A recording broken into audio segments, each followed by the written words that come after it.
Hey, what's going on everybody? My name is Jordan, also known as JMonster. I want to thank you for joining me for another Age Reforged army creation video. Today we are going to be looking at the Men of Dale. Now before we look at some army comps for Dale, let's talk a little bit about the faction and the things that they do well. When it comes to factions like Dale or Imladris or Cardolin that rely on positional assets such as cavalry or skirmishers, people tend to see them as weak or weaker, simply because unlike infantry-focused factions like Angmar or Misty, their biggest strengths are harder to use.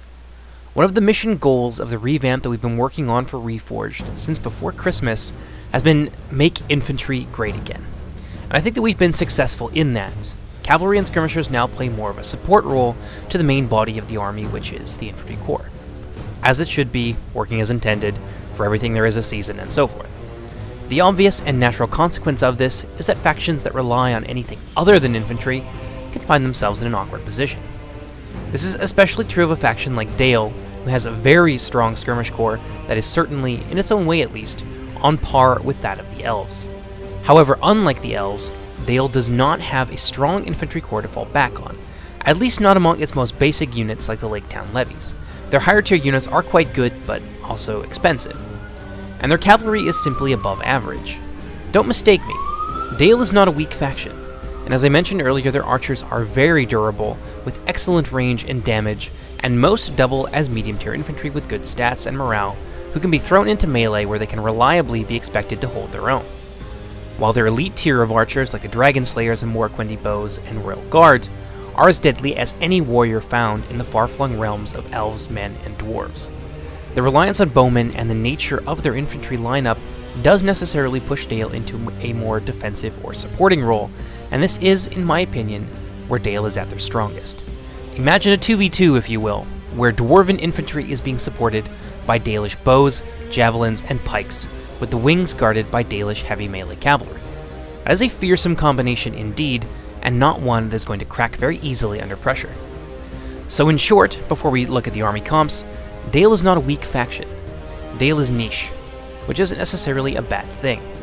Dale might not be the best 1v1 faction in the game when facing down a rush faction like, again, Angmar or Misty, but 1v1s are not the end-all be-all of the meta in Reforged. Don't get me wrong, they are important and we pay a lot of attention to this scale of battle, and I think that Dale can hold their own in a 1v1, but this is by no means the only way to play the mod. Team games where friendly infantry is supporting Dale, and in turn being supported by Dale's exceptional bowmen, or in a siege where their archers can really shine, is where the brave men of Lake Town and Dale will find themselves most at home. Hi, so thank you for sitting through that very, very long spiel. Now we can take a look at what everyone is here for, that being the army compositions. Now, we're going to do this a little bit more detailed than what we normally do, because there's a few things that I want to talk about.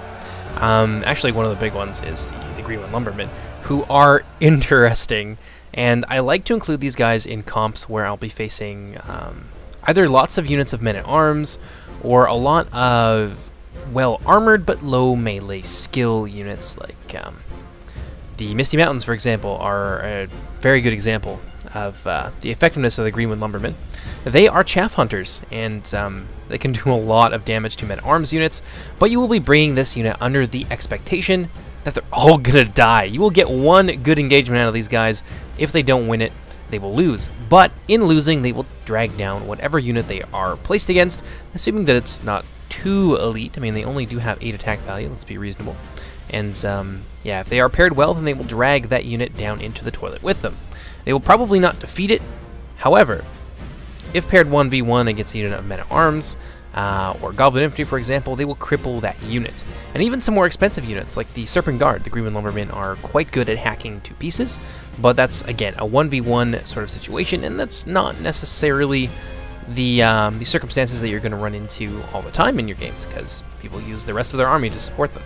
So they can also be used as a decent support unit for a spear wall. So, for example, a unit of, or multiple units, ideally, of Lake Town Spearmen, paired with some Lake Town Pikemen, backed up by Greenwood Lumbermen.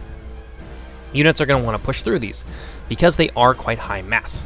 But then you can use the Greenwood Lumbermen to exact a pretty hefty toll. So if you plan on using them, give an attack upgrade. It's not a big investment, and it will really help them out and make them worth your while. Another note is one of the things that I talk about in my videos a lot is cost effectiveness. So a unit like the Greenwood Lumberman, they have the potential to be cost-effective. But and I'm only mentioning this just because I've had conversations with people, and it seems to be there seems to be a perception that cost-effectiveness is an on-off switch. A unit either is or it isn't, and usually that's bound up in how much it costs. But I take a different approach. I think that cost-effectiveness depends on a few things. One of them is, of course, the cost of the unit, and the unit itself, its stats, and so forth.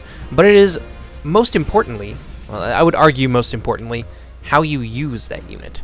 So, for example, if I were to take a unit of Greenwood Lumbermen and I was to throw them against a unit of Imladra's Guardians, for example, who have really high melee defense and a nice shield value and stuff, this unit would get absolutely destroyed in a 1v1 situation. And then it wouldn't even be worth the 400 that it costs. And it's pretty cost-effective as a unit, I would say, because of what you can do with it if you pick your battles well. So even at 400 florins, that would not even be worth it to throw it against a unit like that. So if I were to use it against a unit of Serpent Guard, however, and they will definitely cripple that unit, they will do a lot of damage to it, and yeah, then that would definitely be worth it, because the Serpent Guard are far more expensive than these guys are, by about 250 florins. So its cost-effectiveness is something that is relative. So when I say something is cost-effective, what I'm usually referring to is its potential. And that's how units tend to get priced as well, is their potential, what they can do in the right sort of circumstances. That is something that a big part of what goes into pricing units the way they are. So that was something that I wanted to mention in addition to the big spiel earlier. So yes, now we can finally get into the army comps. I'm so sorry. But in any case, so let's build an army that has a Greenwood Lumberman that's kind of more focused on dealing with anti-armor. Or rather, it is anti-armor focused, and it's focused on dealing with armor. So I like to use a center line of Lake Town Pikemen plus the Lake Town Spearmen, because the Spearmen can, of course, form shield wall, and that can add a little bit of extra mass to your pike lines if that is something that you need, if you are being mass pushed. But also, the combination of spears and pikes just has proven to be really, really good. It stands up to a lot, and the Lake Town Pikemen or the Spearmen rather, a little bit cheaper than their infantry counterparts. So that's kind of nice, and that saves you a little bit of money, which you'll be able to use elsewhere. So this build is going to have a lot of stuff in it, and a lot of cheaper stuff, and it's going to be mixed in with some mid-tier and some higher mid-tier units like the Earls of Esgaroth and things like that.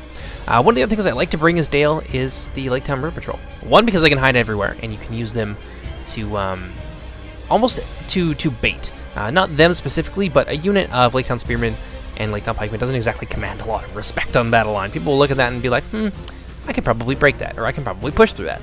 So putting a Lake Town River Patrol in your center in anticipation of a move like that is actually really strong. Because let's say they use Trolls or Blackwatch Legion or any of those units that are really good for pushing, well, they're going to run themselves into a, not only your Greenwood Lumberman, who you can use to support these guys, but they're also going to run into a hail of Javelin Fire, which is pretty nasty. These guys have 7 missile damage and 4 ammunition, so that's a fair amount of ammo, and you're going to be able to have 2 units of them. So it can be very useful for stopping pushes and adding a little bit of extra killing power to the Lake Town lineup, which isn't really known for its battle prowess. It's really just there as a holding force. So I like to bring these 2 units for that reason. A couple other things. Lake Town Bowmen, with their 6 missile damage, they're just so nice, and it is far better than just about anything that the Kingdoms of Men can field. And one other thing to notice is they actually have a little bit of extra ammunition as well. So kind of nice there. So a very, very good unit. It can perform extremely well. So for that reason, I am going to call it cost efficient, because in many situations it will perform well above what it costs to bring it. Well, not well above, but above what it costs to bring it. 600 florins is quite a steal for a unit that has those kind of numbers, generally associated with the militia tier archers for the Kingdom of Men. And the 6 damage as well, which is associated with the more elite tier archers. And then I would bring a couple unit of Dalian marksmen as well, because, like I mentioned earlier, a lot of the mid-tier Dalian units, they're bowmen specifically, are good melee infantry. And yeah, they're a good kind of medium tier pick that can be used to supplement your line. And a lot of this, as you're probably noticing, is built around supporting the Lake Town units, with the expectation that people are probably going to attack them because you're going to have them in your center, which is the kind of this, well, obviously the centerpiece of your army. That's the place that people are most likely to go for. So if someone tries to circumvent you with this kind of build, it can be a little bit of a problem. So for that reason, I recommend bringing a couple units of the Earls of Dale. And we've got a lot of money left over too, and a lot of skirmishers and infantry numbers, and a decent amount of power on our main line. So yeah, a couple units of cavalry there, going to be very useful. And then we've got a lot of options here. Now, depending on what you're fighting, maybe you'll go a different way with this. But for me, since we're going for an anti-armor focus, I'm going to bring some Barding Herd.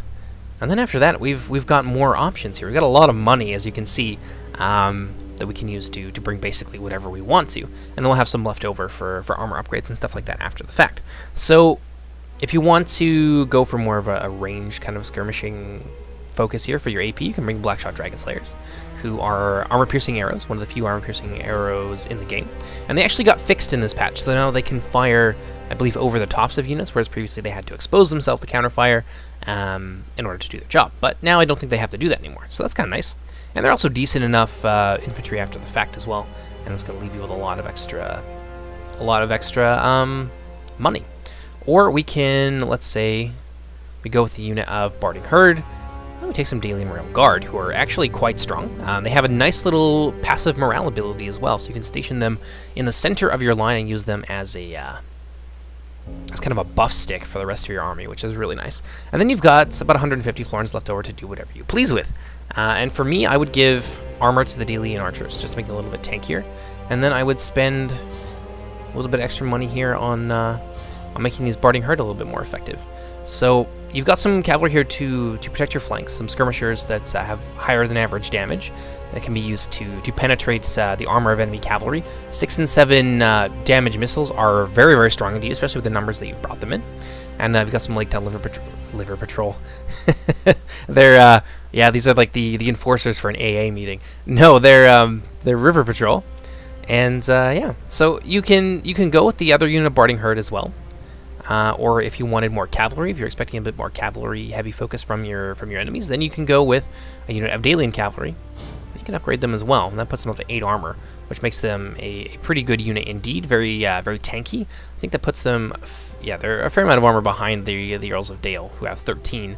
But this brings them up to 8, which is a respectable amount, as much as the Barding units here have, and they've got a higher shield value as well.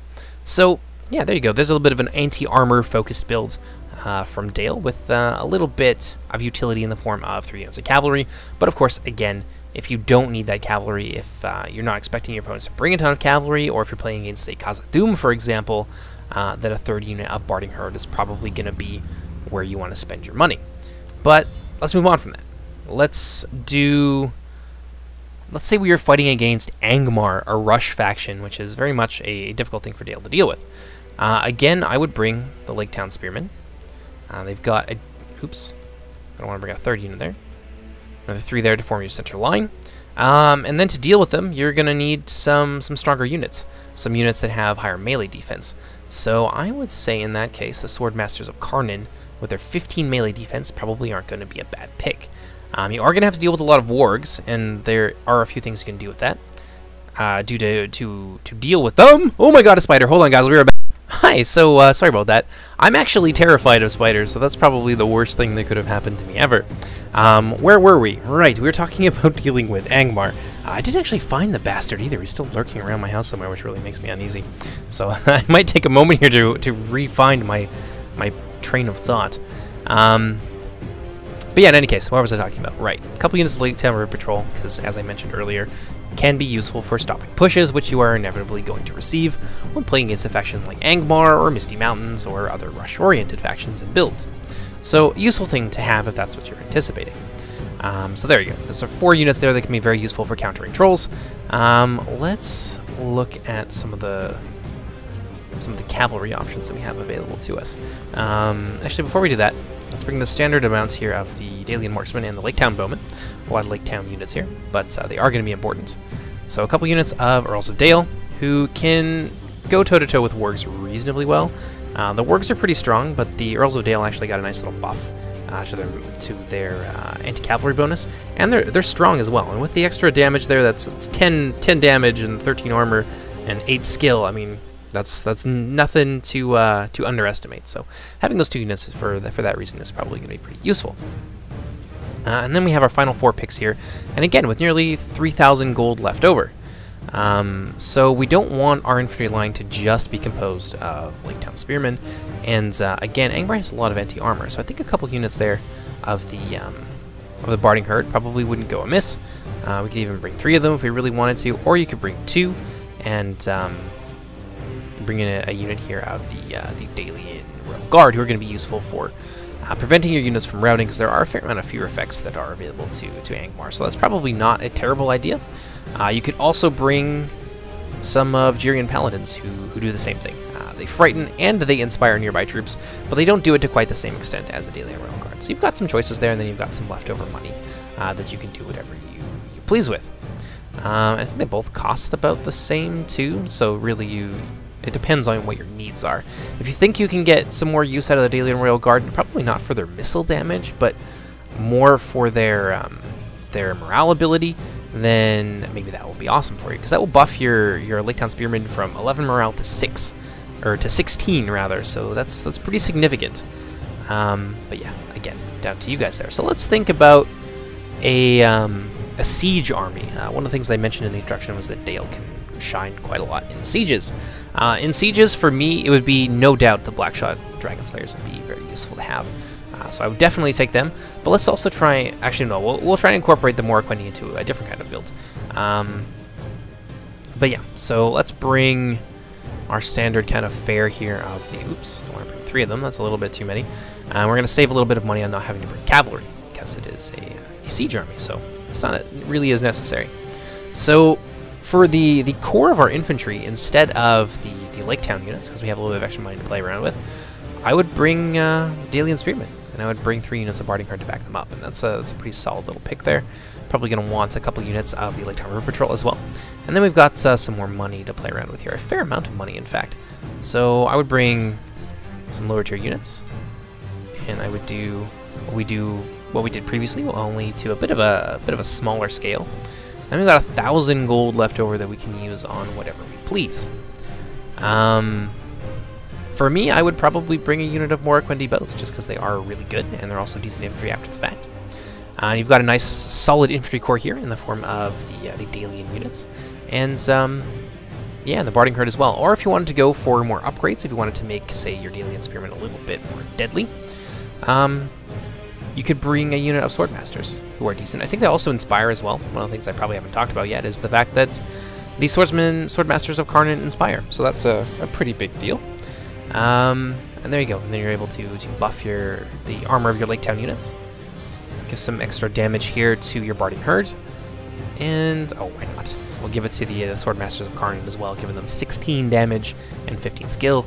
That is no joke right there. And you can use them to sort of a buff stick for some of the Lake Town units. You can mix them in together, and that's a pretty potent thing to try and push through if you are in a siege. So there you go. A lot of nice bow units there. A good spread of infantry that you can use for holding choke points, and some inspire effects, some AP units, and of course your Lake Town River Patrol Javelin is going to be super useful in a siege almost always. Yeah, that's not bad. But let's try and get the Morroquendi pikemen into an army. So I'm going to go with something a little bit more offensively oriented. So we're going to bring, as our elite picks, we're going to bring some Morroquendi pikes and some Jirian's Paladins. Bring a couple units of Dalian Cavalry. This is if you want to maybe be a little bit more aggressive. This is something that, well, not aggressive. I want to think more. Personally, I wouldn't use the Dalian Cavalry too aggressively. I mean, they are good, and a lot of people, when they bring Lancer Cav, are inclined to use them offensively because that's where they shine. For me, I might even use them a little bit differently. I would use them to get strikes of opportunity and let my enemy come to me, since that's one of your big strengths as Dale, is bleeding your enemy with your skirmishers. So having a more measured approach, I suppose, to the fight is probably not going to be a terrible idea when it comes to using your cavalry. Obviously, if you use them offensively, they will eventually die off, and you might not have them when you need them. So for me, when it comes to using cavalry as Dale, I'll probably use them a little bit defensively.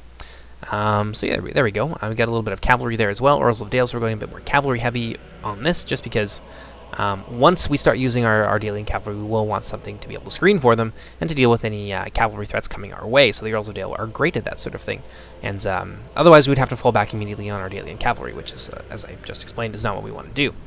So there you have it. Let's take our infantry corps. 1, 2, 1, 2. And then, let me see here. Now we're gonna have the Gyrian's Paladins in the mix here with the rest of these units, so it's not gonna be as necessary to bring a unit like Swordmasters of Karn in to inspire and things like that. Now we don't have a ton of money, but we do want a little bit more killing power for our infantry. I mean, we do have that in form of the Morquendi Pikes. They are really good, but we want something kind of attack focused. So, sorry, I just had to scratch my head a little bit there. It might be useful to even eschew in favor of some more infantry a unit of the Lake Town Bowmen. And then we've got a little bit more money to work with here. So we could bring with that, I can't quite bring 2 units of Barding Herd, but we could definitely bring 2 units of Lake Town River Patrol, and then we have some money left over for upgrades, or we could bring 1 unit of Lake Town River Patrol and something else. Swordmasters of Karn come to mind.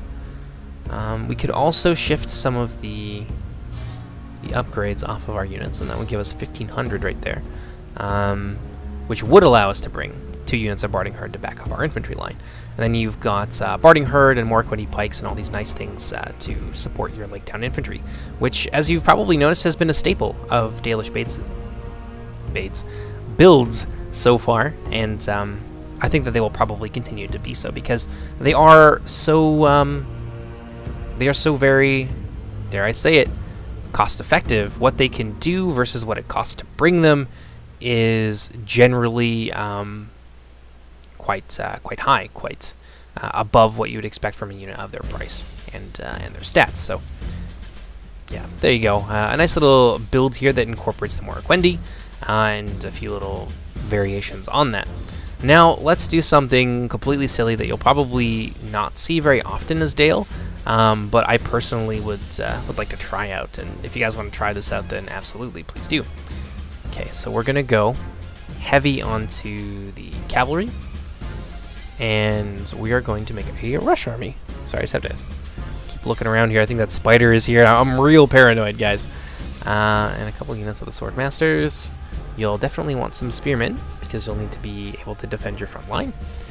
And what else would be useful in this kind of situation if you're bringing a rush build?